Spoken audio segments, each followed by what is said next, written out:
আসসালামু আলাইকুম। এর আত্মীয় স্বজন কেউ কি সৌদিতে আছেন কিনা একটু জানান তো। কি হয়েছে, সমস্যা কি ওনার? ও কথা বলতে পারে না, না কথা বলতে পারো?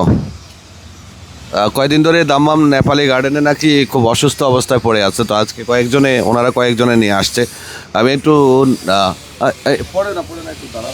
খুব অসুস্থ অবস্থায় আছে, কিছুক্ষণের মধ্যে আমরা হয়তো তার হসপিটালে নিয়ে যাব ট্রিটমেন্টের জন্য। নামটা হলো এমডি বিজয়। বাবার নাম হলো মনোমিয়া, বাড়ি হলো জামালপুর। কেউ কি আছেন জামালপুরের? কেউ কি তারা চিনেন?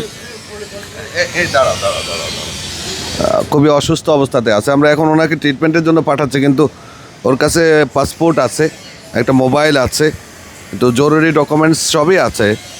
বাড়ি হলো জামালপুর। কেউ কি এর চিনেন? একটু কাছ থেকে চেহারাটা দেখাও তো। দামাম নেপালি গার্ডেনে আছে। এখন দেখি আমরা হসপিটালে নিয়ে যাচ্ছি, এখনই হসপিটাল নিয়ে যাচ্ছি। আরিফ, ওনারে হসপিটাল নিয়ে যাও। আচ্ছা, হসপিটাল নিয়ে আগে ট্রিটমেন্ট করে আনেন, দেখেন কি হয়।